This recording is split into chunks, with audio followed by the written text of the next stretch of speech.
नमस्कार दोस्तों, बहुत दिनों बाद लाइव वीडियो बना रहे हैं दोस्तों आप लोगों के लिए।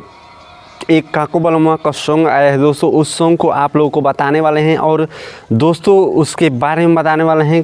काको बलमा जो कि खेसारी लाल यादव की आवाज़ में सॉन्ग गाते हैं दोस्तों। हीरो मिथुन लेखा भोजपुरी में कुछ अलग करने की कोशिश कर रहे हैं काको बलमा और गाना निकाल रहे हैं हीरो मिथुन लेखा।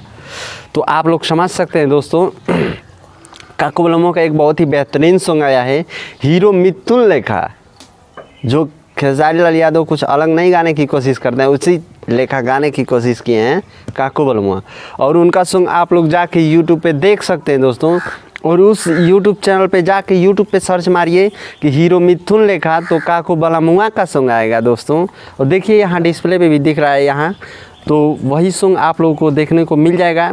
और इस वीडियो को ज़्यादा से ज़्यादा शेयर कीजिए। संगीत हिट न्यूज़ पे पहली बार देख रहे हैं तो वीडियो को लाइक कर दीजिए दोस्तों, और वीडियो को ज़्यादा से ज़्यादा शेयर कीजिए और चैनल को सब्सक्राइब करके बेल आइकन प्रेस कर दीजिए, यानी ज़्यादा से ज़्यादा शेयर कीजिए। धन्यवाद।